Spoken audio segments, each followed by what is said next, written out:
चलिए, जैसे आप सबको पता है कि 29 मार्च को जो है वो शनि का गोचर होने वाला है ना। तो हाँ। शनि का गोचर जो है वो मीन राशि में हो रहा है। डेट कब है? 29 मार्च। अब ये जो 29 मार्च को शनि का गोचर होने वाला है, तो इस समय में बहुत सारे अच्छे और बुरे एनालिसिस जो है वो आपके सामने यूट्यूब या फेसबुक इस प्रकार के सोशल मीडिया पे बहुत सारी चीजें आ जाएगा। कुछ लोग बताएंगे कि किसी का साढ़े साथी स्टार्ट हो रहा है, तो किसी का साढ़े साथी जो है वो खत्म हो रहा है।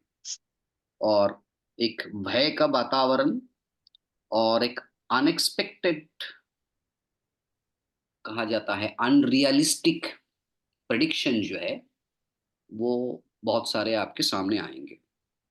परंतु शनि की जो ये ट्रांजिट है वो वास्तविकता में कौन से राशि या कौन से लगन पर किस प्रकार का प्रभाव डालने वाला है, हम आज उस विषय को समझने वाले हैं। क्योंकि रेमेडी में एक बहुत बड़ा महत्वपूर्ण विषय है शनि। शनि, जैसे कि हम सब जानते हैं कि 30 वर्ष जो है वो पूरा राशि चक्र का जो है वो भ्रमण करने के लिए शनि को लग जाता है। अब ये तो सच्चाई है, 30 वर्ष लग जाता है। अब 30 वर्षों में शनि टोटल कितने नक्षत्रों पर चलता है? 27 जो नक्षत्र है, उन 27 नक्षत्रों पर शनि का गोचर होता है टोटल 30 वर्षों में। तो अप्रोक्सीमेटली 1 साल से कम समय, 27 वर्ष, 27 नक्षत्र, ठीक है। अब थोड़ा सा अगर हम देखें तो 1 वर्ष से थोड़ा सा ज्यादा समय आप पकड़ के चल सकते हैं। उसमें जो है वो एक नक्षत्र में जो है वो रहता है। अब ये कितना रहता है?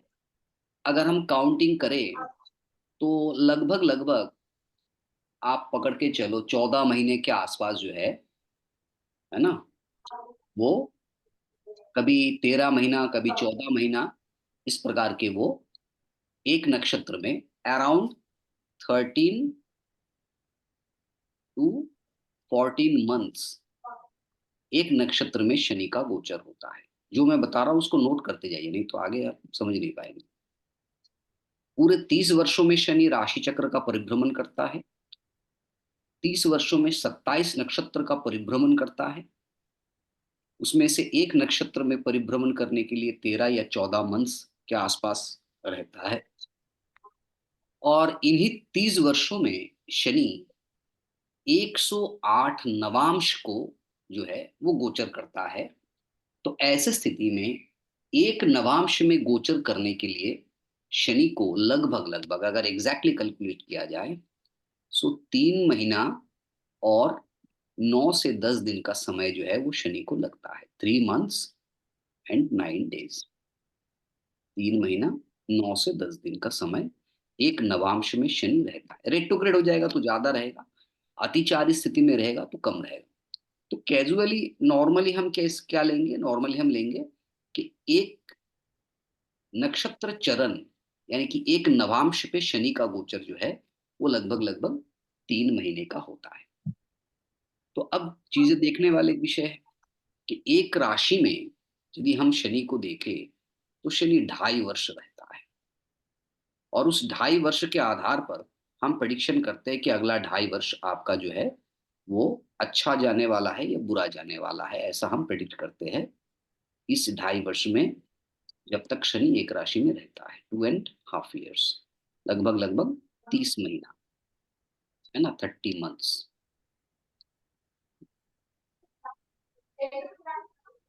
अब परंतु ये 30 महीना एक जैसा कभी नहीं जाता।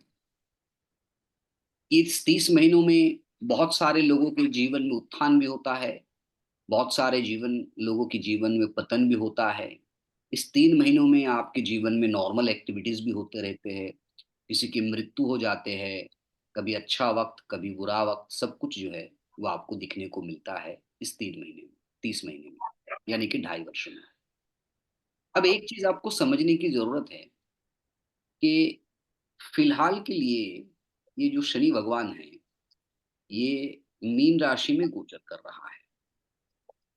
अब मीन राशि यानी कि ये जो 12 नंबर का राशि है मीन, ठीक है, इसमें ना 3 नक्षत्र है। कौन सा नक्षत्र है? नक्षत्र नंबर 25, यानी कि पूर्व भाद्रपद।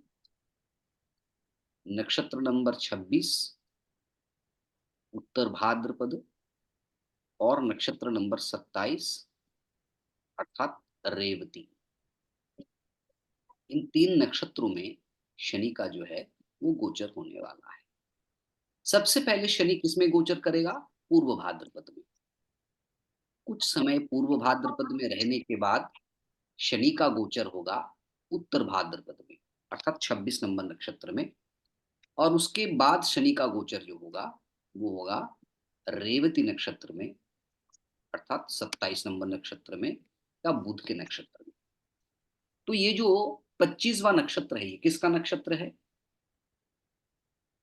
बृहस्पति का।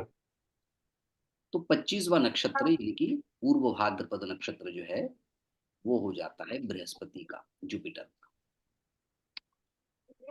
पहली बात। उसके बाद 26वां नक्षत्र जो है वो स्वयं शनि का है, उत्तर भाद्रपद नक्षत्र, वो शनि का नक्षत्र है।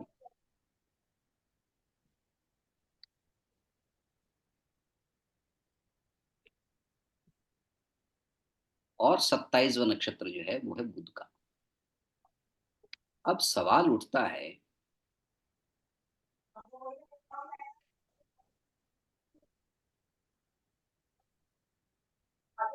कि ये जो 3 नक्षत्र में शनि का गोचर होगा तो उनमें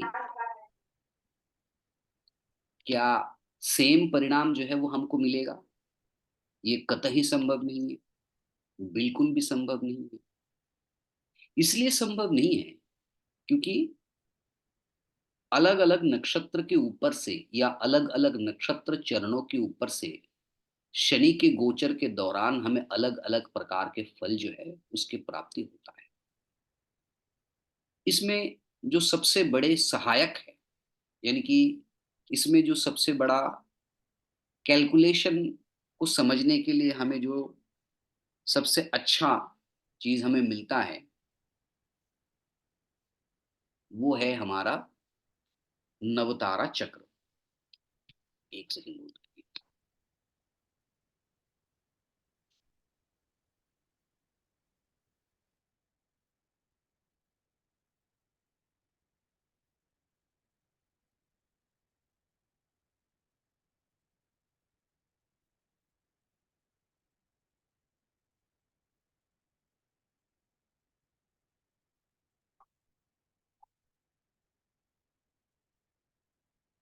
तो अभी आपको नवतारा चक्र को एक बार समझ लेना है और उसके बाद नवांश को भी समझ लेना है, क्योंकि इन दोनों के आधार पर आप सूक्ष्म रूप में प्रेडिक्शन करने में समर्थ होंगे।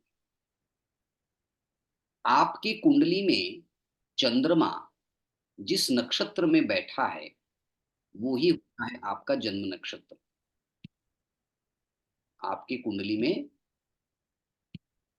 चंद्रमा जिस नक्षत्र में बैठा है वो हो जाता है आपका जन्म नक्षत्र। तो पहला जो नक्षत्र होगा वो है जन्म नक्षत्र, उसके बाद संपद नक्षत्र, उसके बाद विपद नक्षत्र, खेम, प्रत्यरी,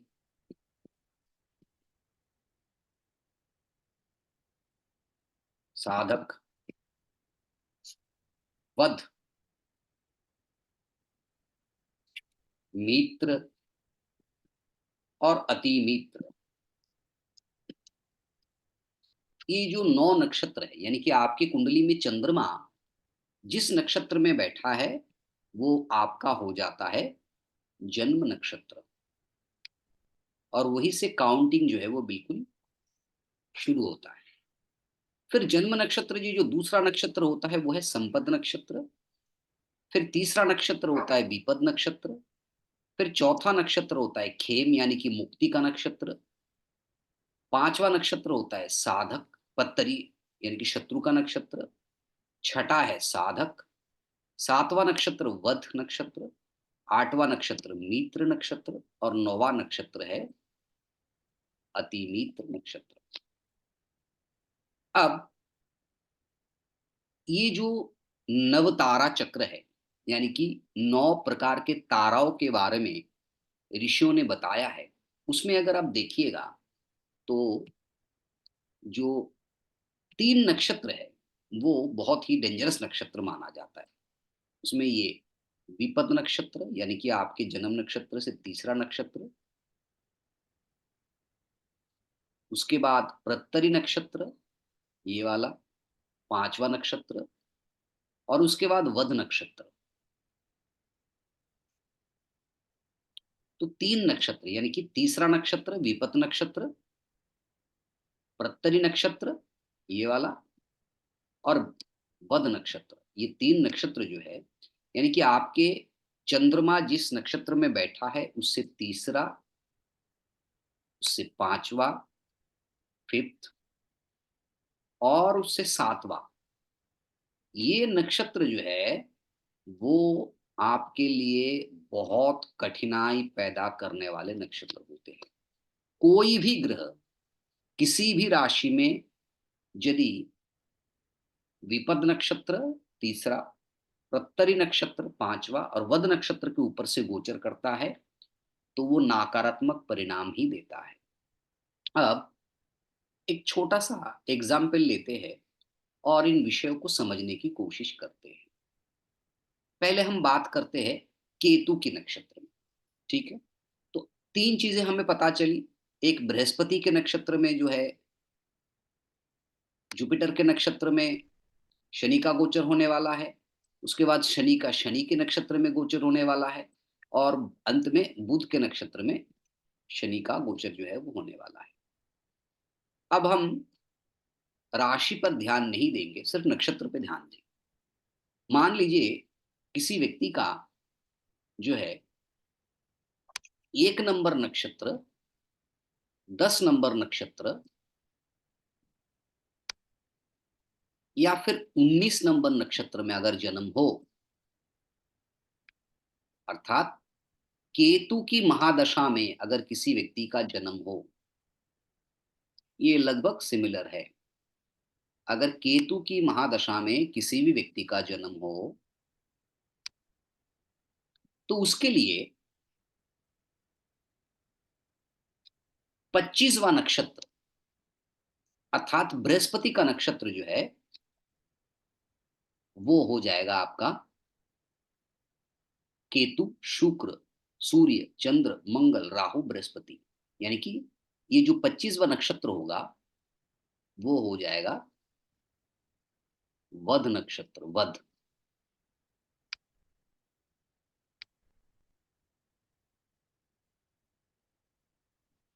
है ना।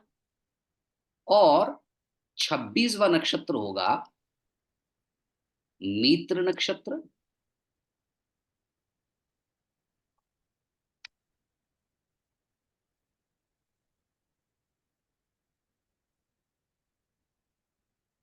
और 27वां नक्षत्र होगा अति मित्र नक्षत्र।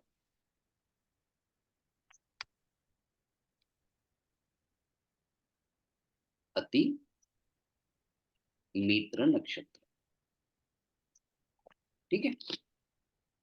अब मान लो मेष राशि में कौन कौन सा नक्षत्र आता है। मेष राशि में आता है नक्षत्र नंबर 1, 2 और 3। तो जैसे हम देख पा रहे हैं कि मेष राशि में अश्विनी नक्षत्र होता है, वरणी नक्षत्र होता है और कृतिका नक्षत्र होता है। अब सारे ज्योतिष, सारे पंडित क्या बताएंगे कि भाई मेष राशि वालों का जो है वो 7.5 ही प्रारंभ हो जाएगा। कब से? 29 मार्च से। अब प्रश्न ये उठता है कि मेष राशि में जो 3 नक्षत्र है, अश्विनी नक्षत्र वाले भी है जिनका केतु की महादशा में जन्म हुआ है, फिर वर्णी नक्षत्र वाले भी है जिनका शुक्र के महादशा में जन्म हुआ है, और कृतिका नक्षत्र भी है जिनका सूर्य की महादशा में जन्म हुआ है। अब प्रश्न ये उठता है कि क्या सारे मेष राशि वालों को एक ही प्रकार के फल मिलेगा? नहीं। जब पूर्व भाद्रपद नक्षत्र में यानी कि 25 नंबर नक्षत्र में बृहस्पति का गोचर होगा, उस समय में जिनका 1 नंबर नक्षत्र में यानी कि मेष राशि के अश्विनी नक्षत्र में जन्म हुआ है, उनके लिए जब तक शनि ये पूर्व भाद्रपद नक्षत्र में रहेगा, तब तक उनके वध नक्षत्र के ऊपर से शनि का गोचर होगा। तो ऐसे स्थिति में वही पीरियड, वही जो लगभग लगभग 3 महीने का पीरियड है, 3 मंथ्स का पीरियड है, ये उनके लिए काफी नकारात्मक पीरियड रहेगा। उसके बाद उनके 7.5 का जो बाकी का लगभग लगभग 3 महीना, सॉरी 2 साल और 3 महीने का पीरियड है, वो काफी अच्छा जाएगा। ऐसा क्यों होगा? क्योंकि पहला तो मेष राशि के लिए शनि की 7.5 है, मानते हैं, परंतु अश्विनी नक्षत्र वालों के लिए 3 महीने बाद से यानी कि 29 मार्च के बाद अगर हम देखें तो 3 महीना इसमें जोड़ दीजिए, तो लगभग लगभग 29 जून या जुलाई से जो है शनि भगवान गोचर करेंगे उत्तर भाद्रपद नक्षत्र में। तो उत्तर भाद्रपद नक्षत्र में जैसे ही गोचर करेगा, तो मेष राशि वालों के लिए ये जो है मित्र नक्षत्र में पहुंच जाएंगे। ठीक है। और जैसे ही मित्र नक्षत्र में पहुंच जाएंगे वो बढ़िया फल देगा। उसके बाद कुछ समय बाद, लगभग 13 महीने बाद, और अति मित्र नक्षत्र में पहुंच जाएंगे, तो ये भी उनके लिए बहुत अच्छे परिणाम जो है वो देगा। किसी को समझ में आया तो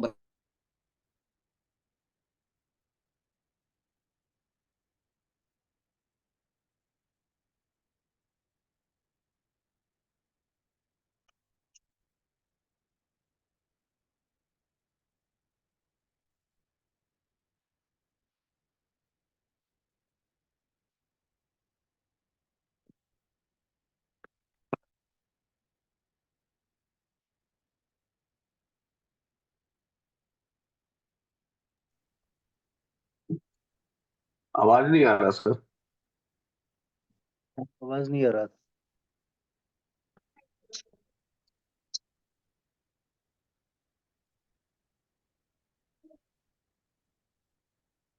सर को नेटवर्क गया लग रहा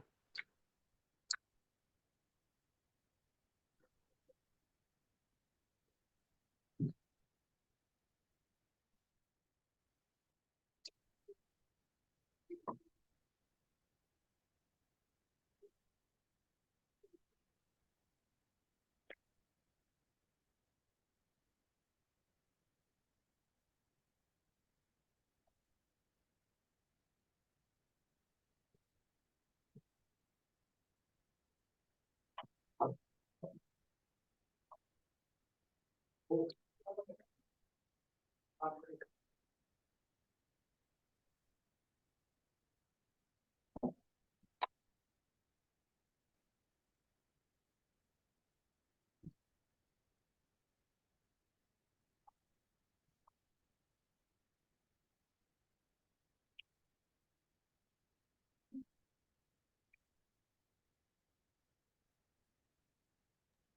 वो एक फोन आ गया था। तो किसको किसको समझ में आया ये मैटर, किसको किसको समझ में नहीं आया बताओ। सर एक डॉट पूछ सकता हूँ? सर हाँ, विपद, प्रत्यय, वध, इसमें डिफरेंस क्या है सर? ये सारे तो प्रॉब्लम के हैं, लेकिन डिफरेंस क्या है? बहुत ज्यादा डिफरेंस है। उस डिफरेंस को समझने के लिए पहले आपको सिर्फ यहाँ समझना है, उसके बाद आऊंगा डिफरेंस में, डीप में डिगिंग करूंगा ना ठीक है। तब। तो ये वाला मैटर समझ में आ गया सबको। जी सर। जी सर। चलो, समझ में आया सर तो अच्छी वो बात है, समझ में नहीं आया तो और अच्छी बात है।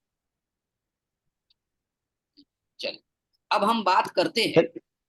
भरणी नक्षत्र के बारे में। सुनते जाइए, धीरे धीरे आएगा, एक दिन में थोड़ी आता है। अब मान लो जिनका 2 नंबर भरणी नक्षत्र यानी कि शुक्र के नक्षत्र में जिनका जन्म हुआ है, तो शुक्र के नक्षत्र में जिनका जन्म हुआ है, तो उनका जन्म नक्षत्र कौन सा होगा? नंबर 2, है ना? तो उनके अगर हम ऐसे लिखे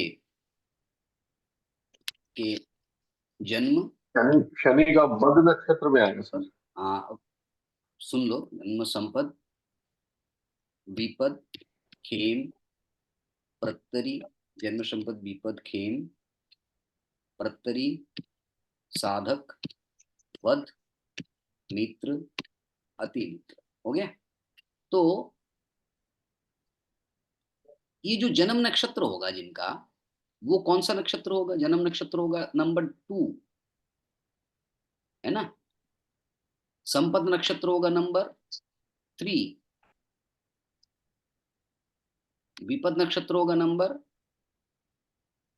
4, खेम नक्षत्र होगा नंबर 5, प्रत्यरि नक्षत्र होगा नंबर 6, साधक होगा नंबर 7 यानी कि बृहस्पति, वध नक्षत्र होगा नंबर 8 यानी कि शनि, मित्र नक्षत्र होगा नंबर 9 यानी कि बुध के, और अति मित्र नक्षत्र होगा नंबर 1 यानी कि केतु का। अब जिनका वर्णी नक्षत्र होगा 25 नंबर नक्षत्र यानी कि बृहस्पति के नक्षत्र यानी कि संपद, तो पहला 3 महीना, फर्स्ट 3 मंथ्स शनि उनके बृहस्पति के नक्षत्र के ऊपर के जाएगा, जो उनके लिए जन्म संपद विपद फेम प्रत्यरि साधक यानी कि साधक नक्षत्र के ऊपर से बृहस्पति का गोचर होगा। कब से कब तक? लगभग 29 मार्च से लेके 29 जून तक। ये जो 3 महीने का पीरियड है, जब तक पूर्व भाद्रपद नक्षत्र के ऊपर से शनि का गोचर होगा, तब तक वरणी नक्षत्र में जिनका जन्म है, या फिर 2 नंबर नक्षत्र में, 11 नंबर नक्षत्र में, या 20 नंबर नक्षत्र में, यानी कि शुक्र की महादशा में जिनका भी जन्म हुआ है, उन सबका एक ही होगा। तो उनके लिए पहला 3 महीना शनि जो है वो पूर्व भाद्रपद नक्षत्र में गोचर करेगा। पूर्व भाद्रपद नक्षत्र उनके लिए, किसके लिए? जिनका जन्म नक्षत्र 2, 11 या 20 यानी कि शुक्र की महादशा में हुआ है, वो रहेगा इनका साधक। फिर 29 जून से लेके लगभग एक साल ही आप पकड़ के चलो, 2026 से लेके आप पकड़ के चलो 2025 से लेके 2026 तक का, ये जो एक साल का पीरियड रहेगा, उन एक वर्ष के पीरियड में उनके वध नक्षत्र के ऊपर से शनि का गोचर होगा। ये जो एक साल का पीरियड रहेगा, ये इनके लिए बहुत ही खतरनाक पीरियड रहेगा। फिर उसके बाद जब 27 नंबर नक्षत्र यानी कि बुध के नक्षत्र के ऊपर से शनि का गोचर होगा, या रेवती नक्षत्र के ऊपर से शनि का गोचर होगा, उस समय में शुक्र की महादशा में जन्मे लोगों को, या जिनकी जन्म नक्षत्र 2, 11 या 20 है, उनके लिए मित्र नक्षत्र के ऊपर से शनि का गोचर होगा। तो बेसिकली ये जो 2.5 साल शनि रहने वाला है, उसमें थोड़ा सा एक वर्ष का पीरियड जो है वो भरणी नक्षत्र के लिए एक नकारात्मकता से भरा हुआ पीरियड रहेगा। ठीक है, अब हम बात करते हैं 3 नंबर नक्षत्र के लोगों के बारे में, यानी कि जिनका जन्म 3 में, 12 में या 21 नंबर नक्षत्र में हुआ हो। 3 में यानी कि सूर्य के नक्षत्र में, ठीक है, 12 नंबर नक्षत्र में, अगेन सूर्य के नक्षत्र में, और 21 नंबर नक्षत्र में अगेन सूर्य की महादशा में जिनका जन्म हुआ हो, उन व्यक्ति के लिए क्या रहेगा। क्योंकि यहां मेष राशि में आप देखो 3 नंबर नक्षत्र है, यानी कि कृतिका नक्षत्र है ना। तो अगर आपको मान लो जन्म नक्षत्र 3 हुआ, यानी कि सूर्य की महादशा में आपका जन्म हुआ, तो आपका जो संपद नक्षत्र होगा वो कौन सा होगा, वो होगा नक्षत्र नंबर 4, यानी कि चंद्रमा आपके संपद नक्षत्र का स्वामी होगा। बीपद नक्षत्र का स्वामी कौन होगा, 5, अर्थात मंगल। खेम यानी कि मुक्ति नक्षत्र का स्वामी कौन होगा, 6, यानी कि राहु। प्रत्यरि नक्षत्र का स्वामी कौन होगा, 7, यानी कि बृहस्पति। साधक नक्षत्र का स्वामी कौन होगा, 8, यानी कि शनि। वध नक्षत्र का स्वामी कौन होगा, बुध, यानी कि 9 नंबर नक्षत्र। मित्र नक्षत्र केतु का, यानी कि 1, और अति मित्र नक्षत्र होगा 2। तो इसमें अगर हम देखें तो इसमें तीसरा नक्षत्र यानी कि 5वां नक्षत्र का स्वामी मंगल, 7वां नक्षत्र के स्वामी पंच मतलब 7 नंबर नक्षत्र के स्वामी यानी कि बृहस्पति, और 9 नंबर यानी कि बुध। ये 3 ग्रह तो कौन कौन सा हो गया, मंगल, सूर्य चंद्र मंगल यानी कि मार्स,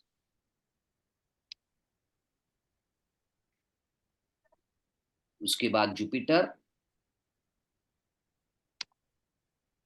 एंड मरकरी। ये 3 इनके लिए खतरनाक रहेगा। अब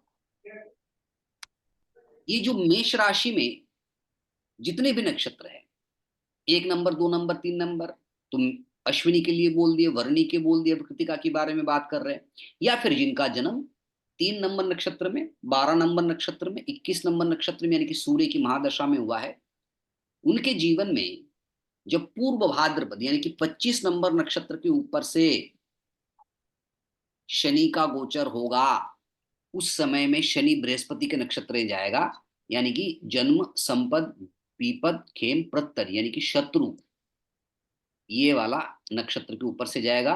तो 29 मार्च से लेके ये जो 29 जुलाई तक का पीरियड है, ये पीरियड उनके लिए हानिकारक रहेगा, काफी नकारात्मक रहेगा।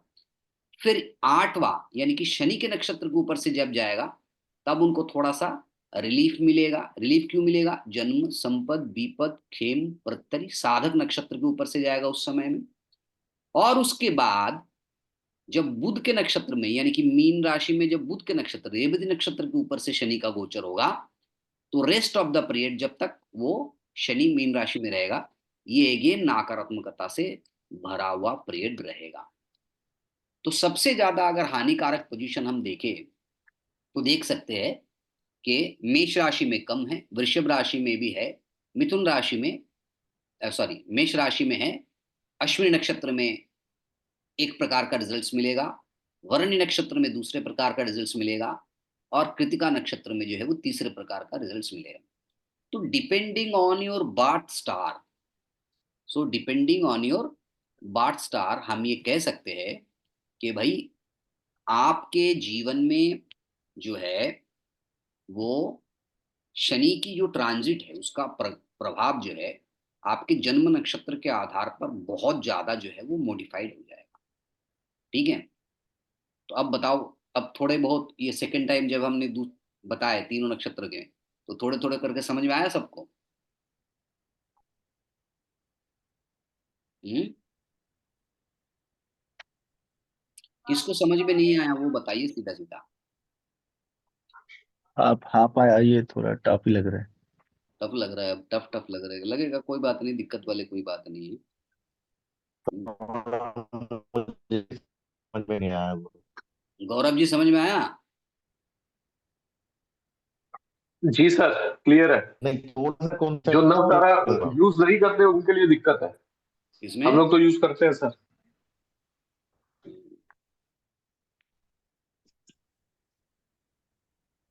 जोशी सर जी तो समझ में इसको, आया? इसकी इंटेंसिटी को कम कैसे किया जा सकता है सर?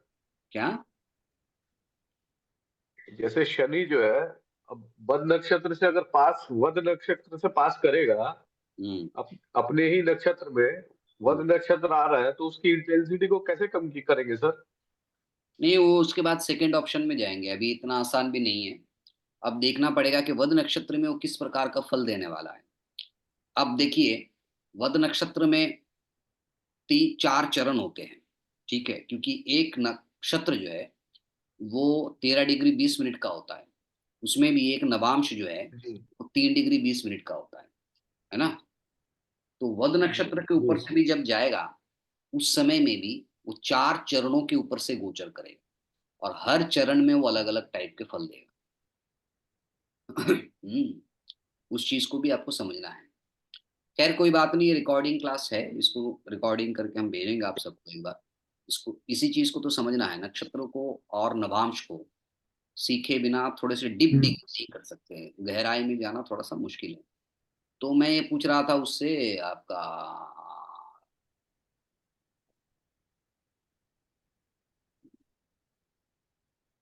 जोशी जी समझ में आया आपको कुछ? जोशी जी शायद नहीं है, कोई बात नहीं, चलो। तो फिर मैं इसको अंत करता हूँ और दूसरा लिंक आपको भेजता हूँ, थोड़ा सा समझ लीजिए एक बार मैटर को, फिर आगे देखते हैं।